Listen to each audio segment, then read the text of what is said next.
My fellow Americans, welcome to The Celluloid President, the podcast about American presidents on film. Today we're discussing Hamilton, Lin-Manuel Miranda's monster musical, which provides an interesting perspective on not one, not two, but three presidents. Ladies and gentlemen, welcome to the show.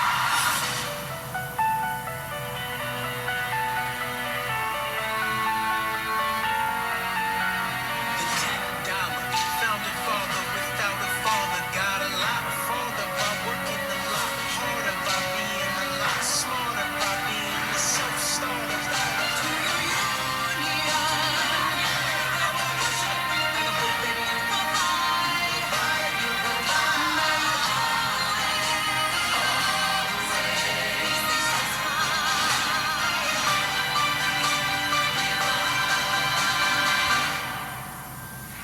This is Hamilton.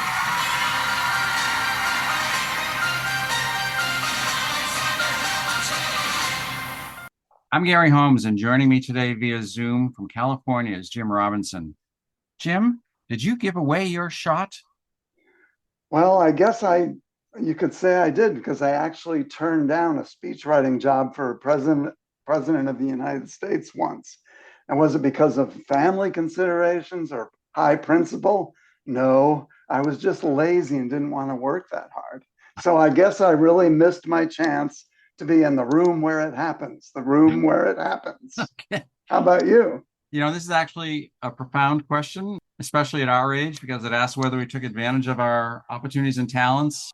Hamilton wanted to change the world and had the talent to do it. I aimed much lower. But I really do think I achieved what I dreamed of when I was, say, 20 years old. So I would say that I did not give away my shot. Well, good for you. I never really had the opportunity. I turned down the opportunity to be the vice president's speechwriter.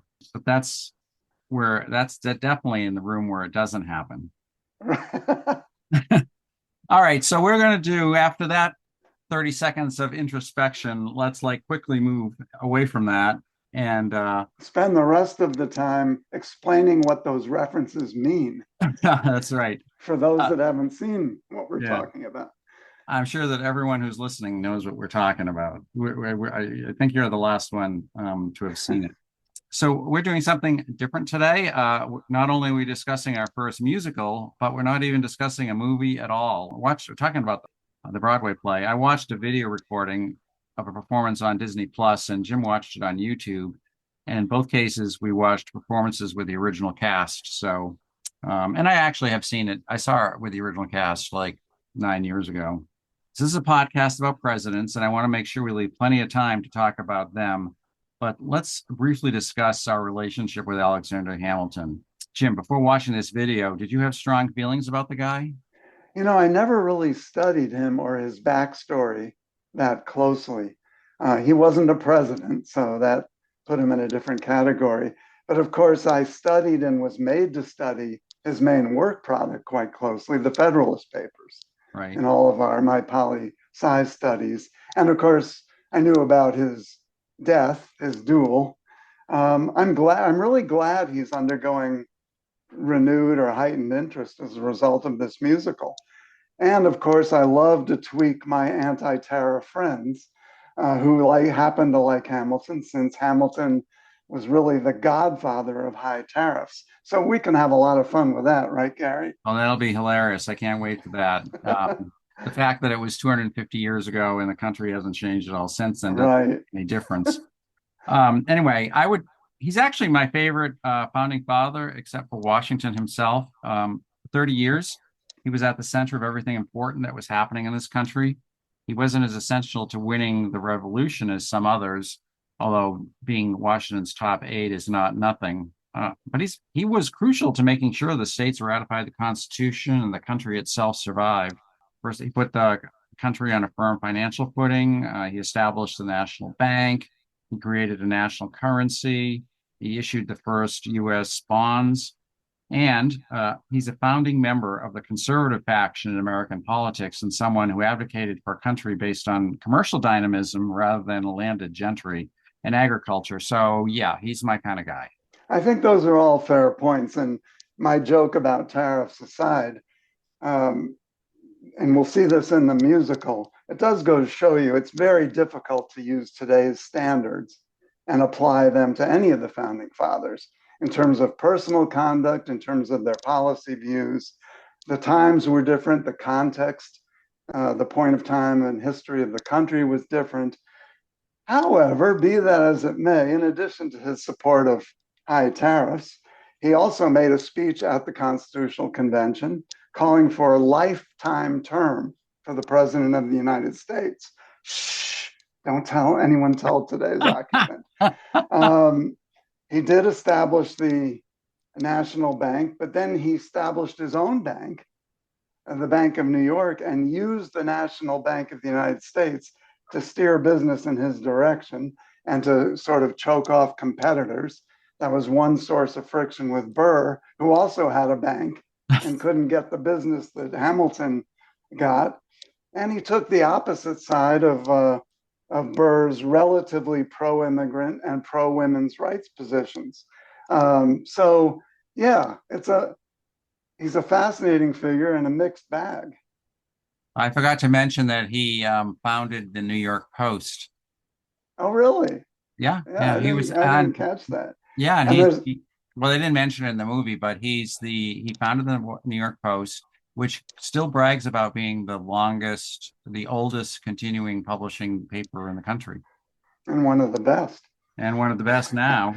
I do have to say that you know that Hamilton has really made it because he's one of two non-presidents whose picture appears on our currency. Benjamin Franklin's got a better one though, the Benjamins, the $100 bill. Yeah, yeah, yeah. Hamilton is the $10 bill, and there's less and less of those in circulation for some reason. And there was even a lot of talk of getting rid of the $10 bill. And supposedly, according to urban myth, the popularity of the Hamilton musical actually put an end to any talk of getting rid of Hamilton's picture and his $10 bill. Yeah, I don't think that's an urban myth. I think the musical did actually save it because up until the musical came out, it was going to be Harriet Tubman. So, Jim, it's your turn to do a summary for those few people who are listening that haven't seen it or know what it's about. So what do you got? Okay, it's a 2015 musical by Lin-Manuel Miranda, chronicles the life of Alexander Hamilton, a key founding father, Gary's almost favorite founding father. Second favorite. Second favorite. And the story is told through rap, hip hop, jazz, and R&B influenced music. It follows his rise from an orphaned immigrant youth to one of the new nation's leading statesmen, focusing on his role in the American Revolution, his efforts on behalf of winning approval of the Constitution, and his service as the nation's first Treasury Secretary.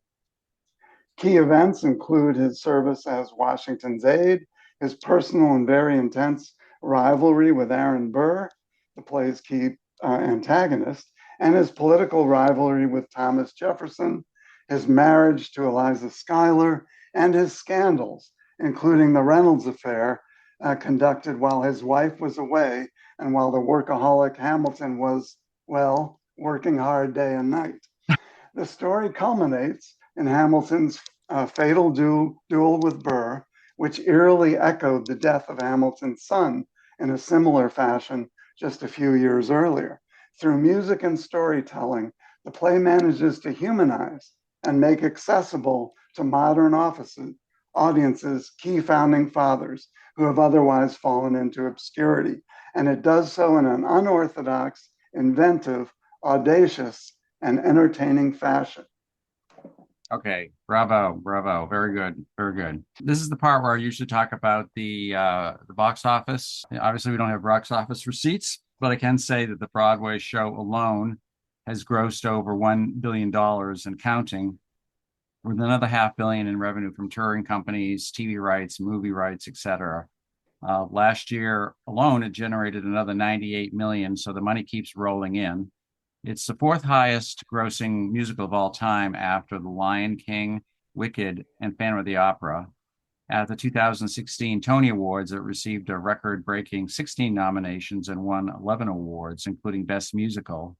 More important in a way, it's broken through with younger audiences too. I don't have any metrics on this, but I remember hearing anecdotally about kids knowing all the lyrics and demanding to hear the soundtrack in the car. So all in all, a massive hit, at least among upper middle class educated audiences. Where on earth did Miranda get an idea like this?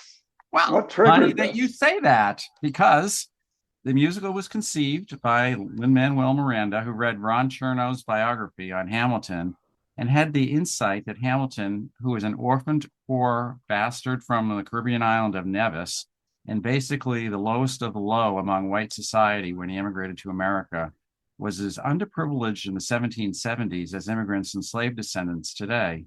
This led him to cast non-white actors to play Hamilton and the rest of the founding fathers, and to use rap music as the most prominent musical genre in the musical. Jim, did this conceit work for you?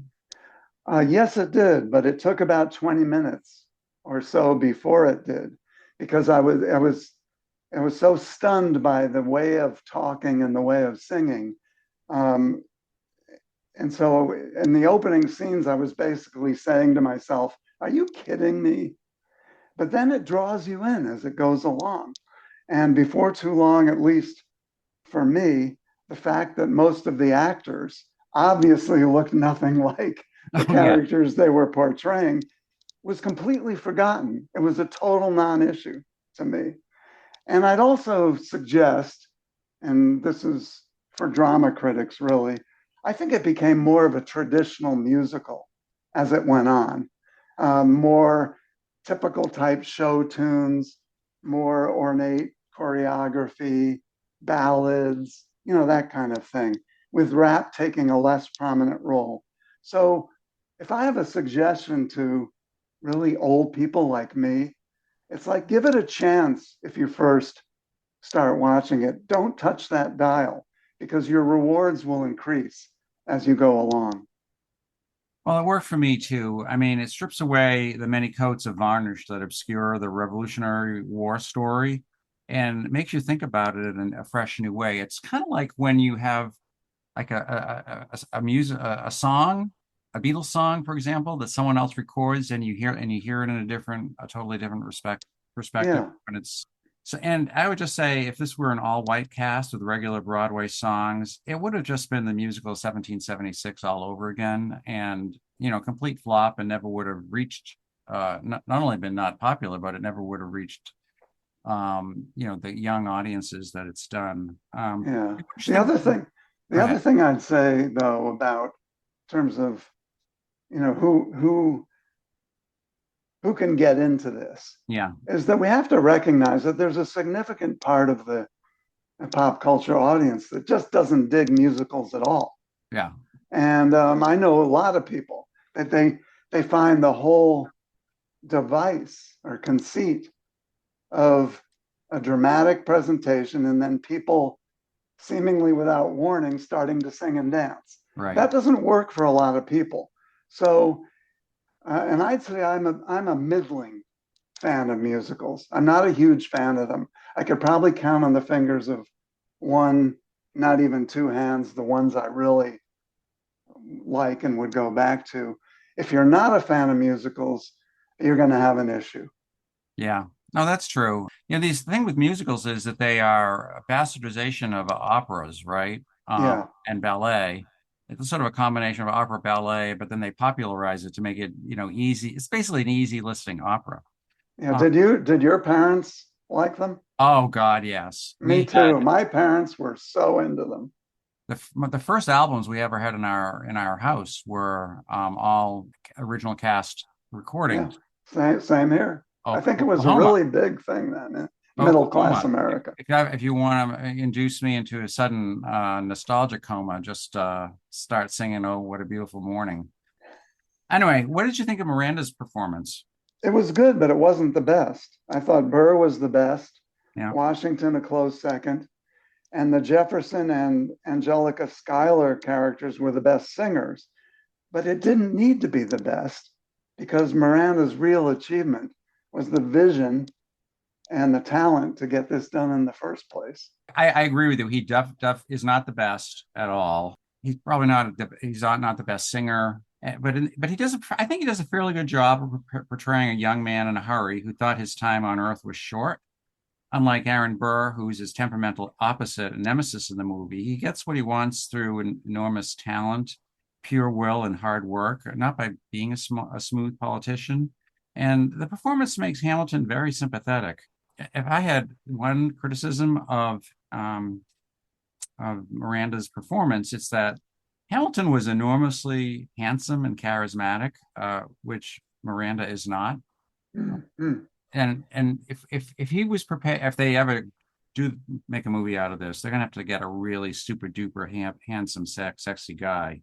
I'd like to make an additional point. We think of rap music as a genre of rebellion against the existing order, something from the poor and oppressed. That might have been true 40 years ago, but Miranda himself is a figure of privilege.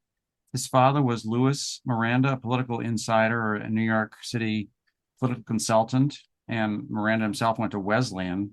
He's not out to disrupt the system. You mentioned earlier that this is a traditional musical, and that's right. I mean, his next major role after playing Hamilton was playing Bert, the chimney sweep, in the remake of Mary Poppins, which is Oh my about gosh. yeah, that's about as establishment a career movie as you can make, short of joining the Marvel Cinematic Universe. So he's not to disrupt anything. He is part Yeah. of a long-standing tradition of privileged people making it good in popular culture. And I don't blame him. I'm glad he did it. But I mean, the idea that if just because he cast a bunch of non-white actors doesn't mean that he's some sort of revolutionary. Well, yeah, I mean, what you said about rap as used in this musical compared to what it traditionally has Yeah. been, well, leads to one of my dislikes, but I'll hold that in reserve because we Okay. always like to be positive at the get-go, right? All right. All right. We're going to talk about what we liked first. What did you like? Well, I have to like anything that acquaints current audiences with important people and episodes in American history. When you read about these surveys they take, Yeah. and like 3/4 of the country doesn't know which countries were on in World War II. You've got to like something that popularizes and makes cool sort of dusty chapters in America's past. So I like the fact that it was made. I think that scores huge points with me. I like the fact that despite the casting of non-white characters, there's nothing woke about this musical. Right, that was You know, on my list. it follows the standard great man theory of history, which posits that individuals, not social trends, drive history. Without Washington, there would have been no revolution, and without Washington, Madison, and Hamilton, there would have been no USA. Um, Even more amazingly, this musical celebrates America as a great country that changed the word for good, changed the world for good. In fact, it gets criticized from the left for not talking more about the evils of slavery. Yeah, that was on my list, that Okay. whole set of issues. And I'll make a confession. I never really followed what this play was about and what people were saying pro and con. And I was a little resistant when you first suggested that we watch it because my ignorant impression was that it was another 1619 type project. Yeah. And I was pleasantly shocked to find out that it isn't. And it doesn't, it's not woke, it wasn't revisionist, and it hardly even mentions slavery. All, by the way, which is an important topic, but that's not what this musical was about. Right. Right. I mean, he could have done, I mean, well, anyway, it's a little ahistorical not to mention slavery, but you're right. It's not what it's about. Yeah. I like that I like the basic premise that the hero is Hamilton. I never in a million years would have expected that the son of a Democratic Puerto Rican operative and a Wesleyan graduate would have advocated for the father capitalist system over the founder of the Democratic Party, Thomas Jefferson. I mean, what is going on? I know. Well, we've discussed just how committed Hamilton really was to sort of the capitalist system. He in his day, he lambasted Adam Smith and was definitely in favor of industrial policy. But we've already covered that. I don't dislike Hamilton. I'm just saying that I don't think he fits quite on the continuum of philosophy where you want to make him fit.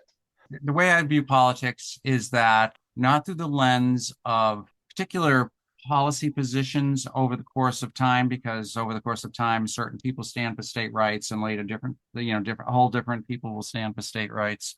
I usually think about politics in terms of interest groups, right?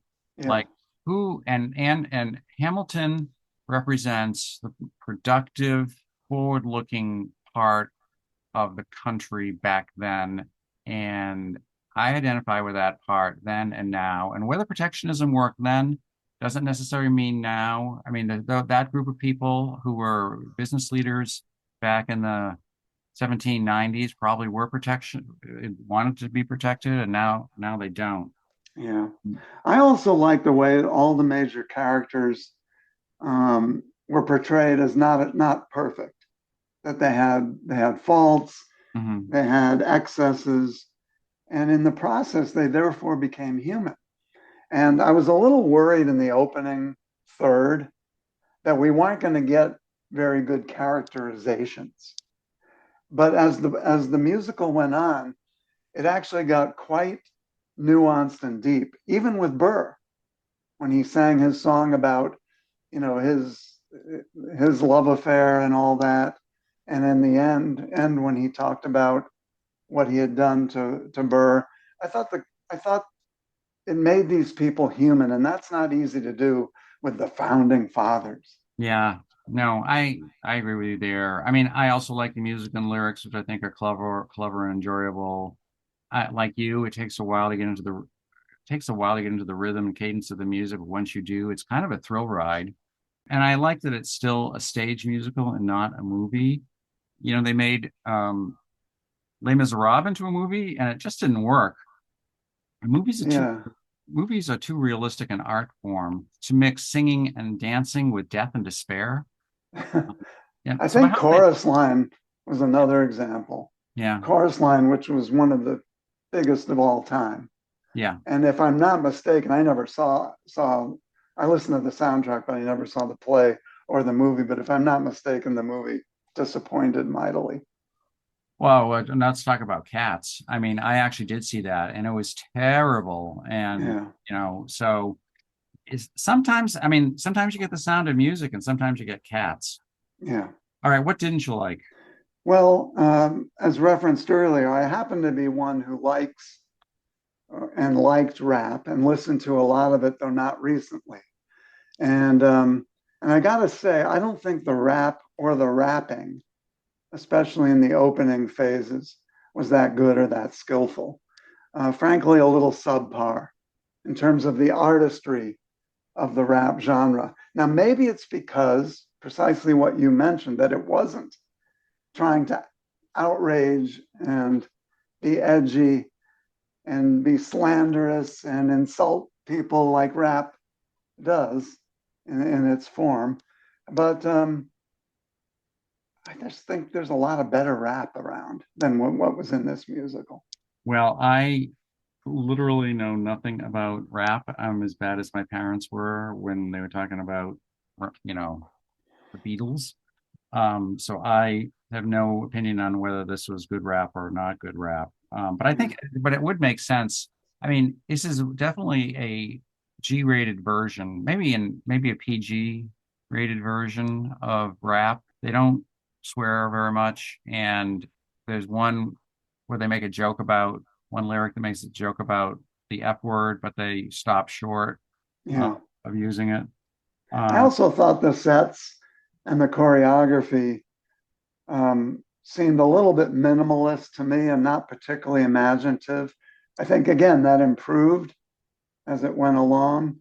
It wasn't bad, but there weren't a lot of wow moments of staging for me anyway. Well, it's definitely not Les Miserables where they bring in a barricades and or it's not like Phantom of the Opera where the can't chandelier falls down and comes out over the audience. But yeah, I would also say this is kind of a subtle thing. But this was the musical equivalent of a biopic, meaning it covered all the major incidents in Hamilton's life from the time he immigrated to America. And that includes his personal life. As a standalone piece, I definitely like the courtship scenes with the Schuyler sisters, one of whom became his wife. But I think the emphasis on his personal life detracted from the overall momentum of the musical.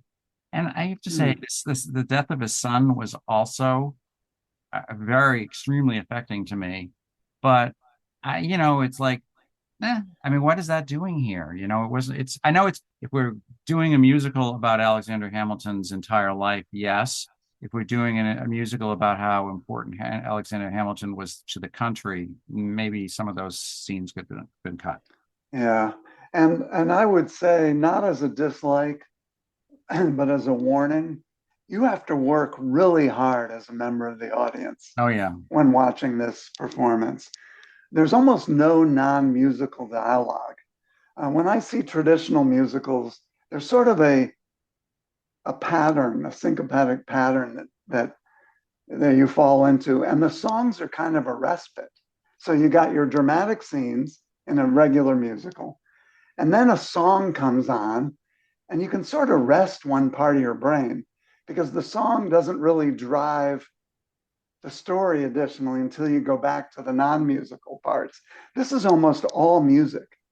There's very little non-musical text. And yeah. so you've got to really, there's no rest for the weary here. You've got to really stay focused, stay attentive. And as you and I have not so jokingly joked to each other, if you're of any age like us, you really need subtitles. Well, that's exactly what I was going to say. One thing I don't like about this is that I'm so old that I actually do need the subtitles. Although it's hard to believe that when I saw it for the first time in person, I probably only understood about a third of the lyrics. Some of the musicals like Les Miserables and Phantom of the Opera and Evita, they're all ever since Andrew Lloyd Webber, they're always all music. But they're not so fast. I mean, because it was, rap of some kind, it was like, yeah, da, da, da, da, da, yeah, going so fast, like, it was impossible to follow. So it was a relief finally to be at home with the lyrics on, being able to understand what they were saying. All right, what do you think the movie's trying to accomplish? Well, I mean, I think it was trying to breathe life into a small group of figures, founding fathers, who, with all their strengths and weaknesses, virtues and faults, basically created the country that we enjoy and love today. And it also showed that hard work and intelligence, whether it's street smarts or book smarts, mattered. Figures like Hamilton proved early on that America would be a meritocracy and not a monarchy or a kleptocracy. And by choosing the kind of speech, vernacular, and music and putting it into the mouths of these moldy historical figures from our past, I think it humanizes them and opens modern audiences' ears and eyes to their achievements. Yeah, no, I agree with you and think pretty much the same thing. I mean, the musical's trying to celebrate a certain vision of America, and it's one that I share. This is an America in the musical, where people can rise according to their talents. And if you think about it, George Washington was literally the richest person in America, and Alexander Hamilton was the poorest when he arrived as an immigrant. But the two of them worked together without concern about rank or status. There are many explicit references to the importance of immigrants without any advocacy for overthrowing the established order. And to some extent, the musical is a rebuke to the world we live in now, where upward mobility is hard without the right education or social connections. Although I don't think this is what Miranda was going for back in 2016, because back then they thought America was just fine as it was. Right. All right, let's talk about the performances. Let's talk about the presidents. We got the Okay, president. the presidents and the performances. Yeah. All We'll right, mix it Christopher up. Jackson as George Washington. And to me, it's crazy that we've gotten this far in our podcast without having a chance to discuss George Washington, who's either the greatest or second greatest president. What do we learn about Washington here? Well, I know what I wanted to learn, and I did learn, which was that in this musical, Washington came off as larger than life, Yeah. every bit as wise, caring, judicious, good judge of people, taking advice, everything we learned about in our school books, decades ago, and which is probably not taught in school books today. And in the end, he walked away from power um, voluntarily. He could have been that president for life that Alexander Hamilton really wanted the country to have. I thought I thought he came across as the unvarnished, unqualified, larger than life hero, and to me, he was. Yeah. I mean, this movie, sorry, I keep saying movie, this show, musical shows that he was a great, indispensable man.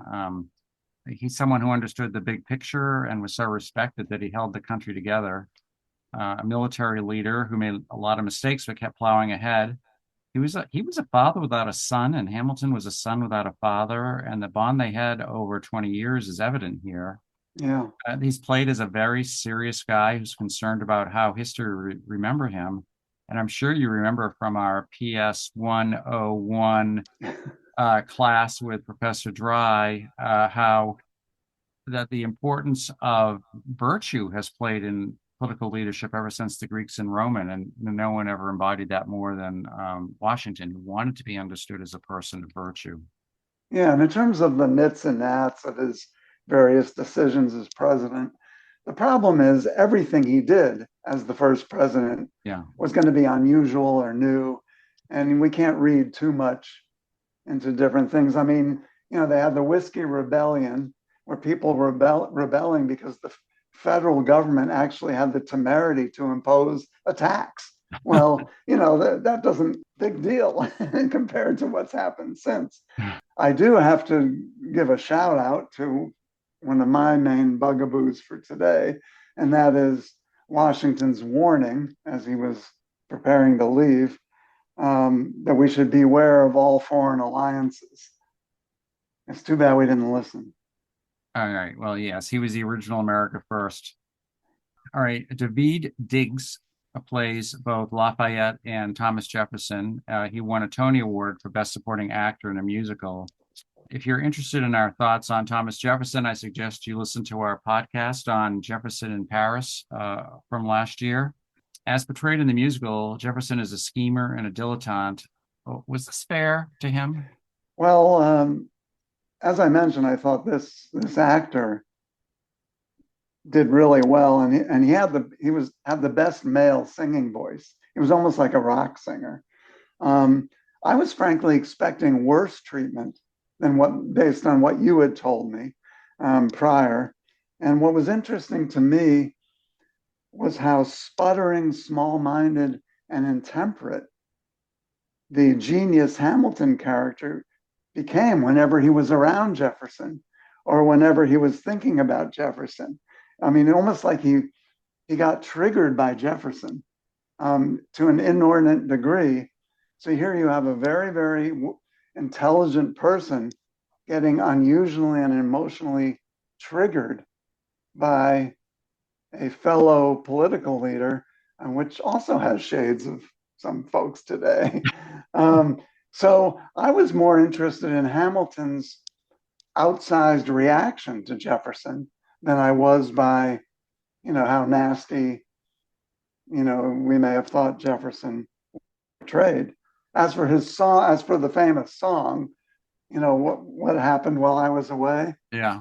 Um, I miss. and what did I miss? Yeah, that was a good tweak. I can appreciate that. Of course, he was actually our country's ambassador to France, which is basically our only ally. He didn't just go over there because he felt like it. He succeeded Benjamin Franklin in Paris, for God's sakes. But still, I'll take that criticism. What did you Well, think of his portrayal? he's shown here as supercilious, a devious dandy, which is fine by me, as you know. He was a guy who spent every dime he had on wine and books and clothes so that when he died, his slaves had to be sold off, including allegedly his own children. Supposedly, he's an advocate for the common man, but lived off inherited wealth. having said that, if Miranda really wanted to bury him, he could have. The musical mentions Sally Hemings, who's believed to be a slave mistress, but it doesn't make a big thing about it. He also doesn't show how he backstabbed Washington after he left the cabinet by writing anonymous newspaper articles opposing his policies. Also, the musical kind of implies that he missed out on the war when he actually didn't make it to Paris until 1784, after when the war was over, when he was, so he was here for the tough part. And you're right, he was in Paris as our ambassador when they were writing the Constitution. But Yeah, anyway, I can take those criticisms of Jefferson, but I also, and we could also talk about, wouldn't it have been nice if Washington's vision of no sort of ironclad political parties had lasted? But the Federalists really did flirt with strong arm government, and monarchy is too strong a word, but with all this talk of lifelong presidential terms, with their Adams passage of the Alien Sedition Acts in 1800, which was one of the worst pieces of legislation ever, and which caused the election of Jefferson more than any single issue, where newspapers are being shut down, where it was a crime to criticize the government. Here's a country that just fought a revolution, to free itself from that kind of tyranny. So there needed to be some kind of antidote to, I think, the direction that, not Washington, but particularly Adams was headed in. well, Washington was not a deep political thinker, and he should have known better than to think there would not be factions or parties. I mean, Right. the idea that you'd have a Senate where everyone would just think big thoughts depending not upon their interests, but there's no country in the world, I think, that doesn't have parties unless, it's a dictatorship. So that was naive on his part. So I will Yes. say that. Okay, let me see if I can get this name right, because I actually practiced it beforehand. Okedite Odawana. Anyway, uh, We, sorry, we don't get it. cancel me, folks. I'm trying. Yeah. So he played James Madison, our fourth president. He's seen primarily as Jefferson's sidekick. What do you Yeah. think? I mean, the play wasn't really about him, but he was given short shrift. I mean, he was a very important figure. He was a key organizer of the Constitutional Convention. Just getting that convention to happen was a big deal. And Madison played a role in that. He was the principal advocate for adding a Bill of Rights, which some of the, Adams and would-be Federalists said we didn't need. He was Jefferson's Secretary of State and negotiated the Louisiana Purchase and persuaded Jefferson that it was constitutional. Things got a little dicier when he became president. He overestimated our preparedness to fight the British in the War of 1812 and got burned out of his White House, but recouped later and was able to basically convince the American people that a stalemate was actually a victory. So I think he was a very consequential figure. And again, I don't criticize Miranda for this, but he just didn't get his just due in a musical that wasn't really about him. Yeah, no, I completely agree. I mean, he's a far more important figure than portrayed in the musical. He's more responsible than anyone for the Constitution and was a co-author along with Hamilton of the Federalist Papers, which, as you're right, we read together in an American literature class back when we were sophomores. One thing that really does this performance gets really wrong, though, is that Madison was our shortest president. This actor is way too large and imposing, and even for the part that he plays. I mean, he's just like he's Jefferson's sidekick, and he shouldn't be more imposing, physically imposing than Jefferson is. So he should have been much played by a smaller actor. And the musical also doesn't make it clear that Hamilton and Madison were actually quite close friends and allies until Yeah. Hamilton became Secretary of Treasury. So this might be the only time we get to talk about James Madison on this podcast. Well, I'll say two other things then, so I don't save any of my shots. One is he had the goal at the outset of the War of 1812. He had the goal of having the United States take over Canada, which just goes to show you there's nothing new under the sun. I mean, Truman offered a price to buy Greenland, and James Madison much earlier was going to make Canada another American state. So that's interesting. And the last thing is, I love Dolly Madison cakes.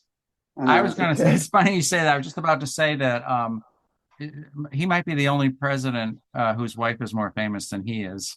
Right. I mean, that's what I thought of when, and the cakes, they were co-branded with the Peanuts characters when we were kids. Oh yeah, So I remember Charlie that. Brown and all the different characters had their own favorite Dolly Madison cake. The brand went into hibernation for a while, and now it's back. But and we shouldn't eat stuff like that. Robert No, F. Kennedy Jr. won't like us if we do. But I love those cakes.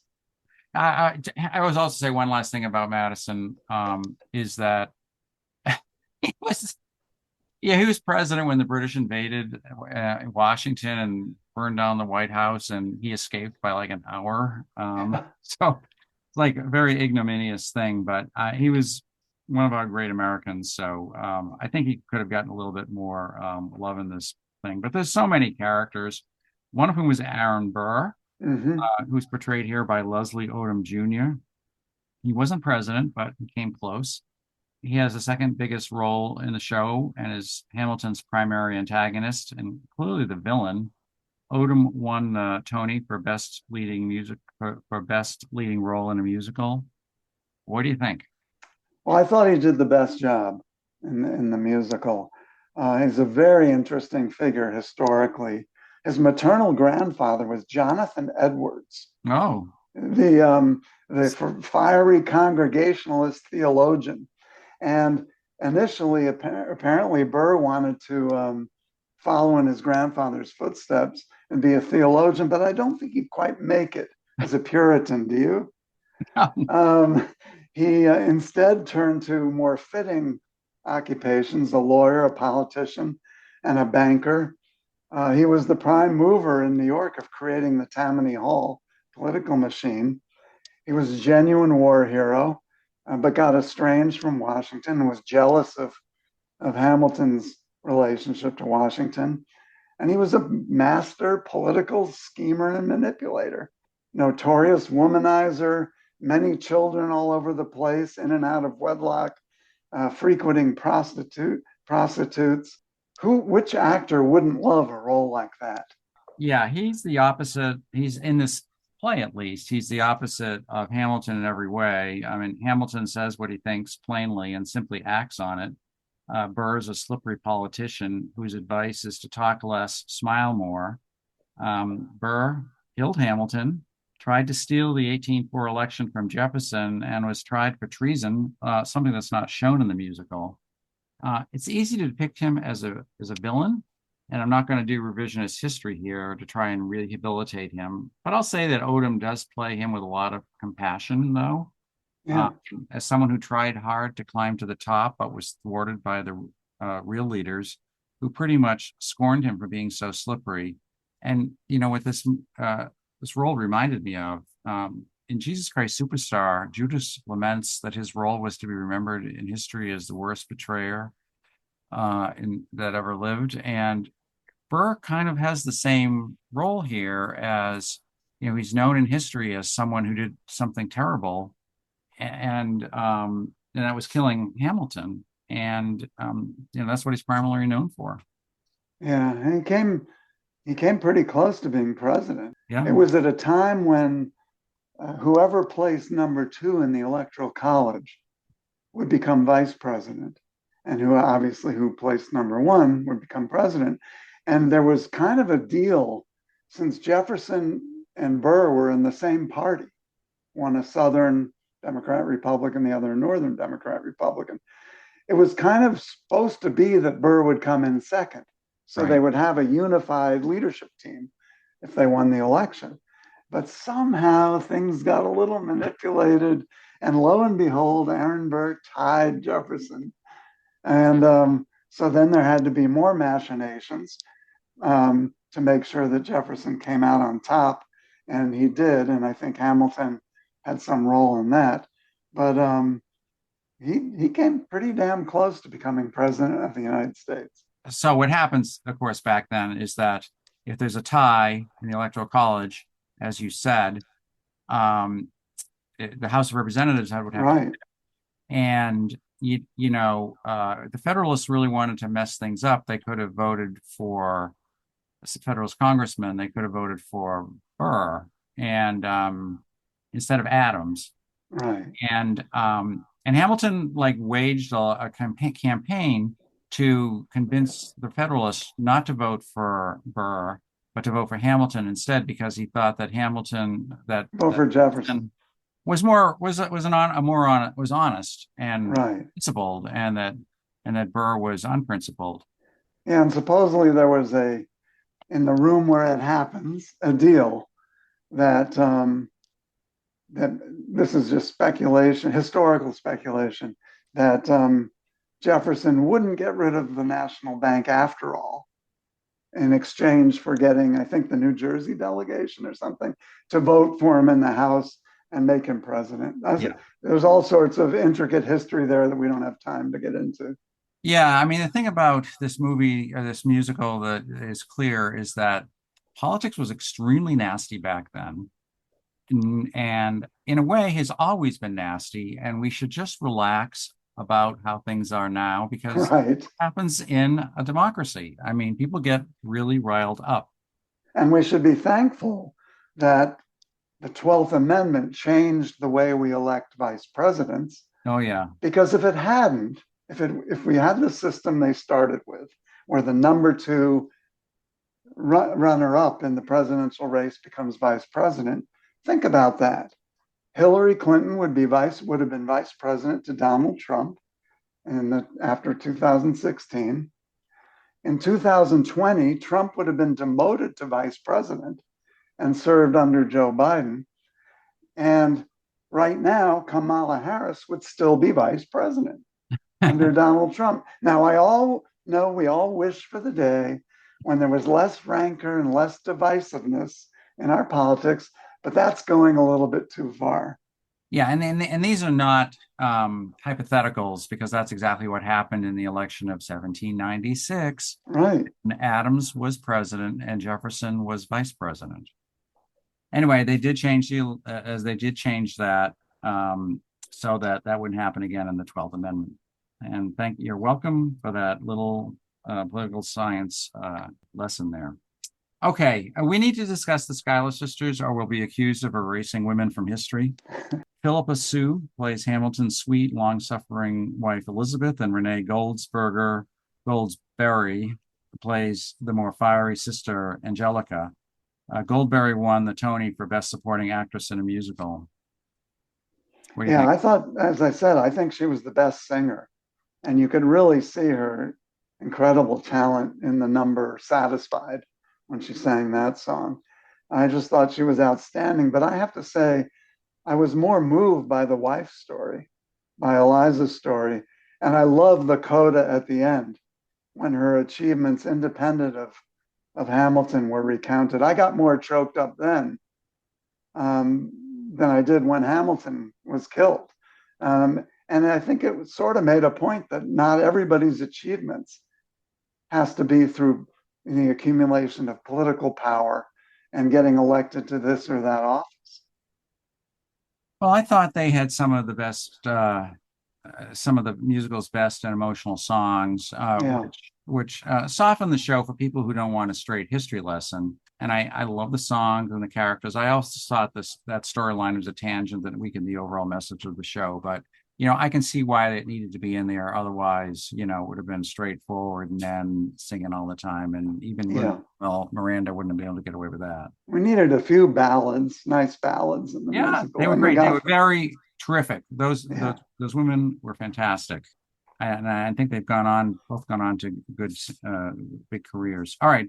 And anyone else you want to talk about? Well, I just think it's almost hilarious in a way that hapless John Adams didn't even rate a cameo.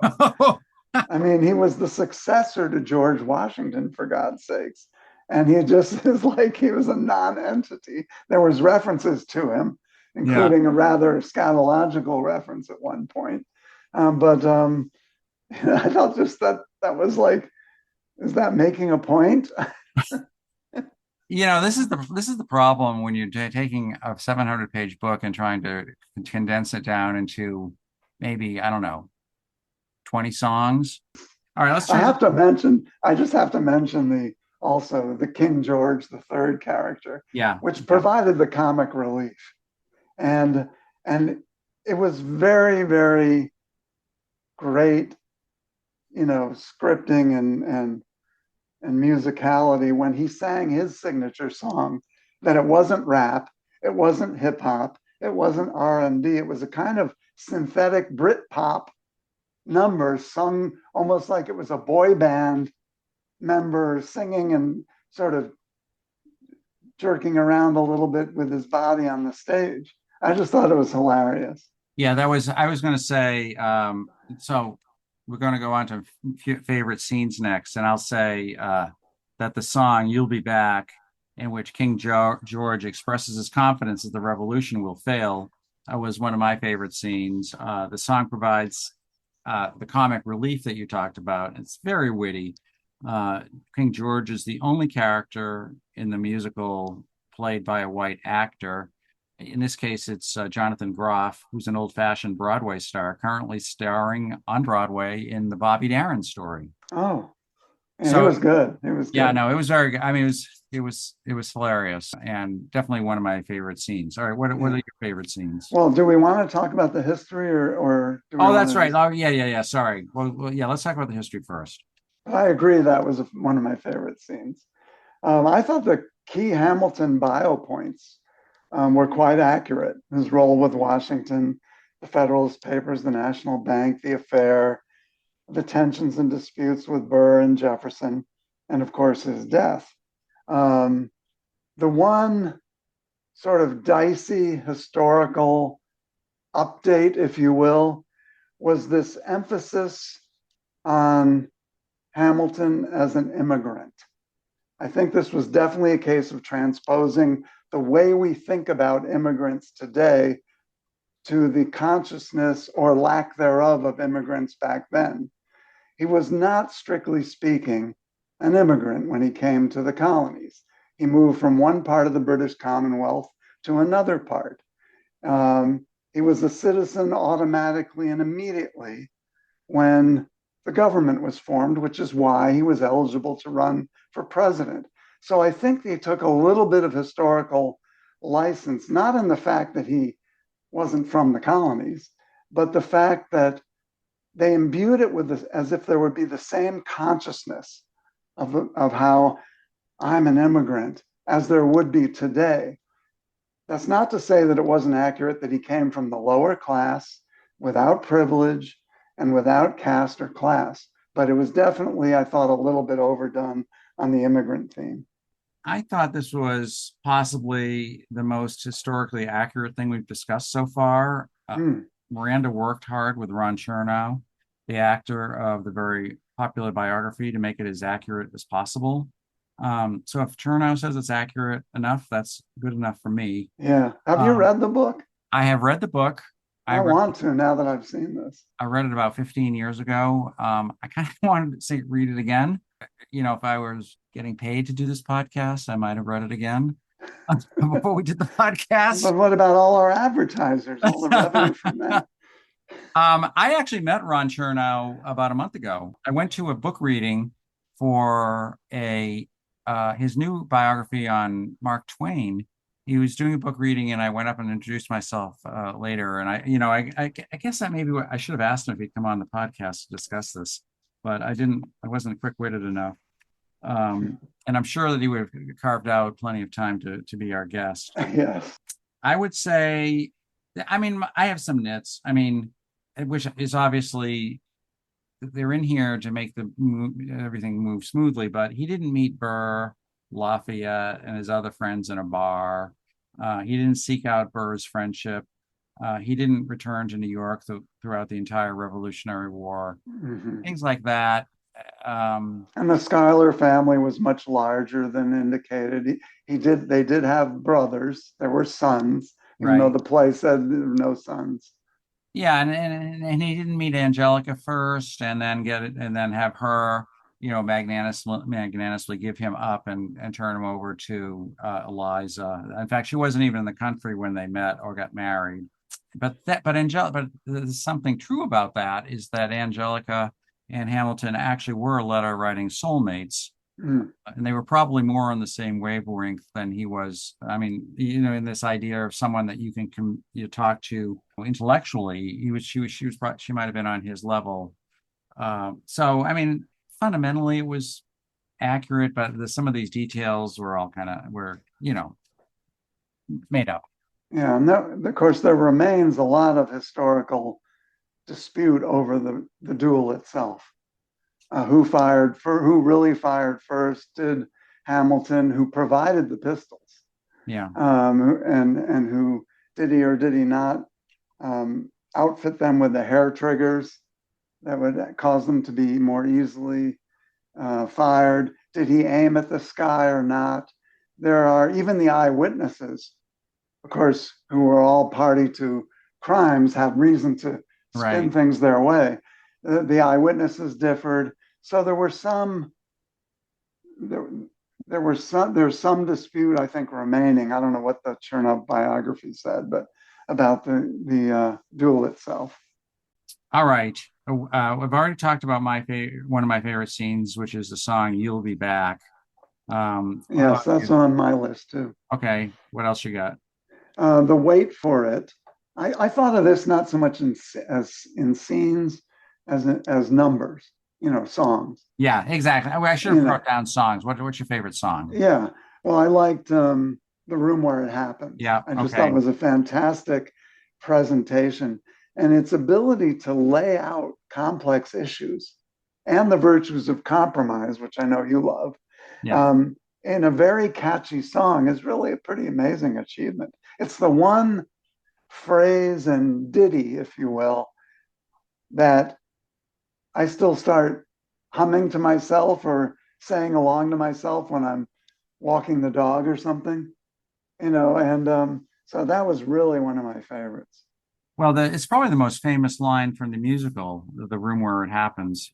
This is a complaint from Burr that he was excluded from the meeting when Jefferson, Madison, and Hamilton agreed to establish the nation's capital in the South in exchange for the feds assuming the state debt. Um, and this whole principle still rings true today. People in Washington will fight tooth and nail to be in an important meeting so they can say they can brag afterwards that they had a say in the issue being decided. So everyone wants to be in the room where it happens. Yes. I liked it's called the name of the song is Cabinet Battle Number One, I remember that. in which Jefferson and Hamilton debate whether the federal government should assume the debts of the states. And, it's hard to believe that the new federal government would have succeeded without the ultimate compromise, yes, which I love, which established that Americans were citizens of America first and citizens of the states second. Obviously we needed to fight a civil war to reestablish this principle. But if Washington and Hamilton hadn't created a strong federal government, we might now just be several different countries like Europe.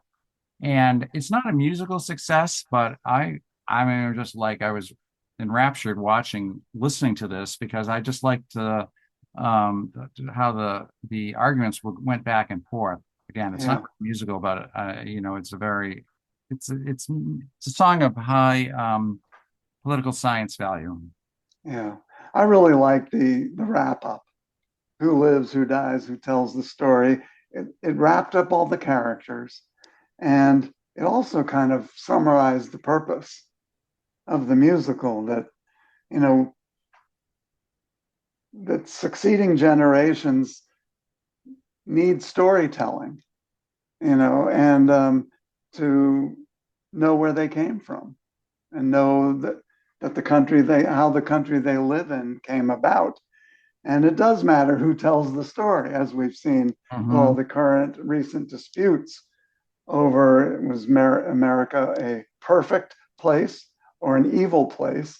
when most sensible people know that it was heavily weighted on the side of good, but not perfect. Right. And so I really liked that. I thought it was very moving and touching at the end. Yeah. And for me, the most emotional scene was when Washington asked Hamilton to help him write his farewell address.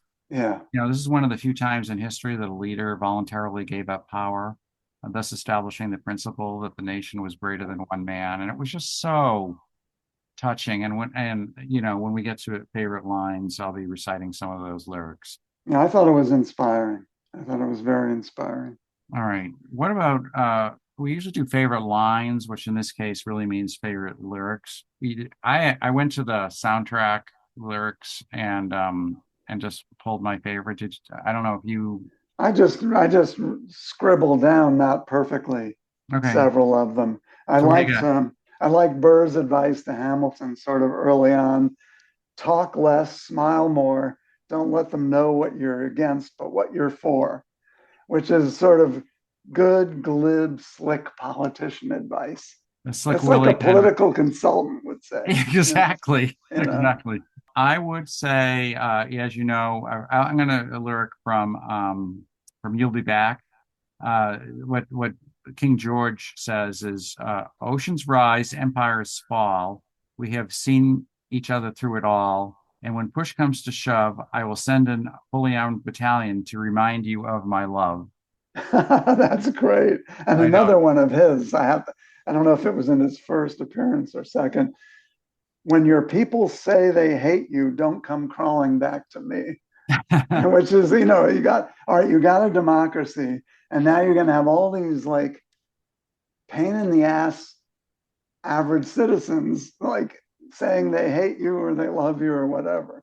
And I just, Well, I was probably very wise observation by King George that this will never work out. And frankly, it was kind of a miracle that it did. well, it just goes to show you it takes a crazy person to sometimes speak the deeper truth. Because George 3 was, I don't know if he did turn Looney Tunes Yeah, he as was he got crazy. older, but not Yeah. maybe not at the revolutionary No, period. well, yeah, no, he Venereal disease will do that to you, I he guess. he went insane, but not until well after the war was over. Yeah. Um, all right, from Cabinet Battle number 2. Oh, the catchy These number, are great titles for songs, aren't very they? titles to the song. Yeah. This is where they're debating where to put the nation's capital, right? So this is Hamilton. He says, Thomas, that was a real nice declaration. Welcome to the present. You're running a real nation. Would you like to join us or just stay mellow, doing whatever the hell it is you do in Monticello? If we assume the debts, the union gets a new line of credit, a financial diuretic. How do you not get it? If we're aggressive and competitive, the union gets a boost. Would you rather give it a sedative? A civil lesson from a slaver. Hey, neighbor, your debts are paid because you don't pay for labor. That was good. And that was very, very clever. And he got the lousy end of that deal, by the way. All the Federalist National Bank and industrial policy and, assuming debts for what? For getting the capital set in a swamp Yeah, in Northern Virginia? I will say it probably did make sense for them to move it out of Philadelphia or New York because you don't, if Paris, London, Berlin, all these countries that are the commercial, financial, political, and cultural capitals, they just have too much power and influence. I mean, Yeah. put the government someplace else. All right, I have any more? I have one more. What are I we? just have one more. It's when Hamilton is in his self-pitying mode after the affair leaks out and all that. And his only solace is he says, I'll write my way out of this, Yeah, which is a really good illustration of the confessional mode in American culture, in American society. And many times since has been the idea that America is the land of second chances. yeah. If you go to confession first. From the song "One Last Time" when Hamilton and Washington work together. Washington says, If I say goodbye, the nation learns to move on. It outlives me when I'm gone. Like the scripture says, everyone shall sit under their own vine and fig tree, and no one shall make them afraid. They'll be safe in the nation we've made. I want to sit under my own vine and fig tree, a moment alone in the shade, at home in this nation. I mean, I'm Yeah. actually a little choked up, a little verklempt, just saying those lines because, he had, Washington given it all, and he was giving it up. And it's really kind of sad, isn't it, that he didn't really have that much time in retirement, No, his like doctors two made or sure of three that. years or something, or 3 years or something like Yeah, I that. think it was maybe even 2 years. Yeah, Yeah, yeah. Okay, could this musical be made today? it was. Yes, it could be. And I think it could be made even today with the same criticisms, that would be lodged mainly from the left and some decorum criticisms from conservatives. All Yeah. right, I will disagree with you.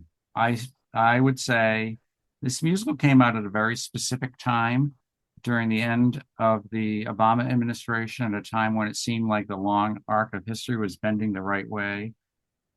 Like Steven Spielberg's Lincoln, this movie comes at a time of optimism and liberal patriotism. We had a black president, so it didn't seem politically correct or even that much of a statement to have the founding fathers portrayed by nine non-white actors. I don't think this show would be accepted so rapturously today. It would look naive today and out of step with all the catastrophizing end of democracy messages that are in vogue. So I just don't think I don't think the progressives would allow it to be made, to be honest with you. Well, I mean, to your point, the company canceled its set of appearances at the Kennedy Center. Right. Recently, they were gonna do the show next year for a series of performances, and they canceled it because they said that Trump is playing politics with the Kennedy Center. Yeah, you might be right. It would be the fault of the left. Oh yeah, Whose no, fault no. would I it be? mean, if they were made today, it would be full of stuff about slavery too. Right. Okay. Relevance or comparison to politics and society today. How is it relevant?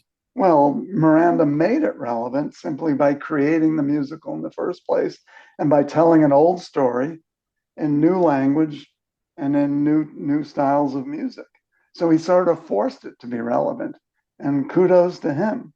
But all of the issues covered, the nature of leadership, how great leaders can be flawed, how and whether the principles envisioned by the founders can still operate today, how strong and powerful should the central government be, the role of class and immigration.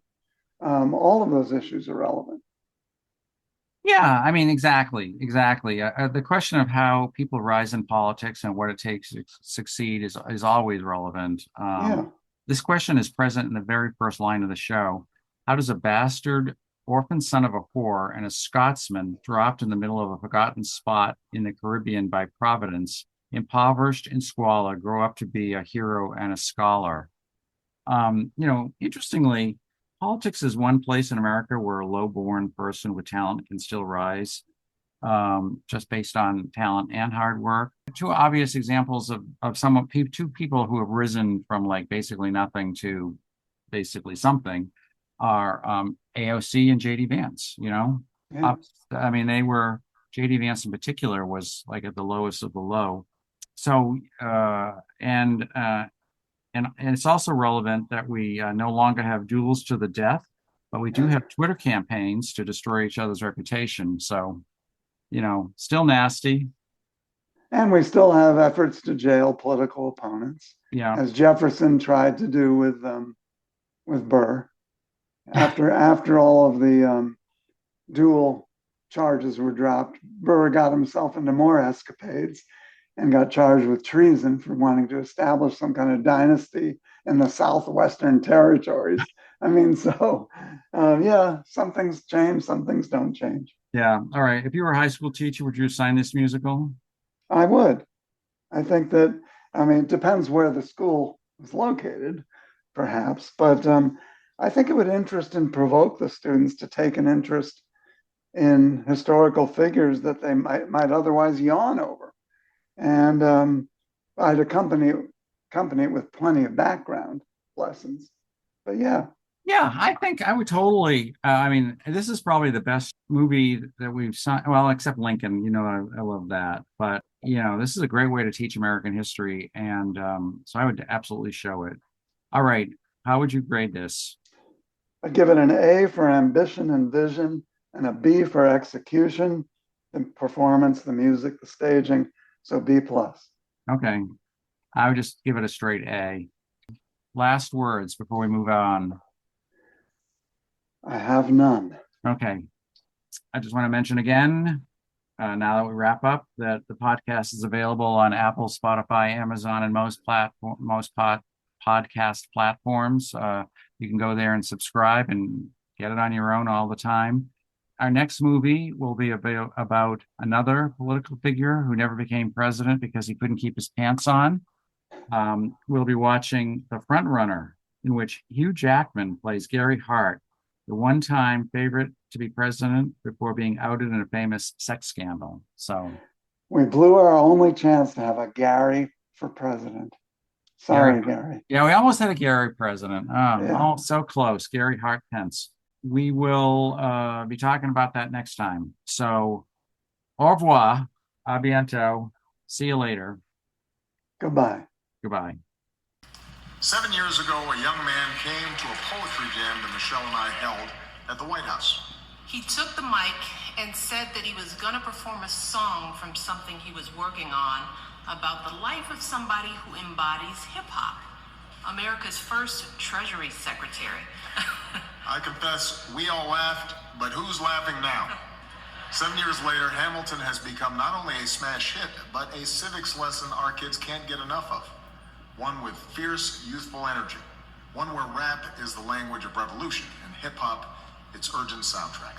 It's a musical about the miracle that is America, a place of citizenship where we debate ideas with passion and conviction. A place of inclusiveness, where we value our boisterous diversity as a great gift. A place of opportunity, where no matter how humble our origins, we can make it if we try. That's the story of America, an experiment that is not yet finished, a project that belongs to all of us. America is what we, the people, make of it, as long as we stay just like our country, young, scrappy, and hungry. That's the story of Hamilton, and you get to see it coming up.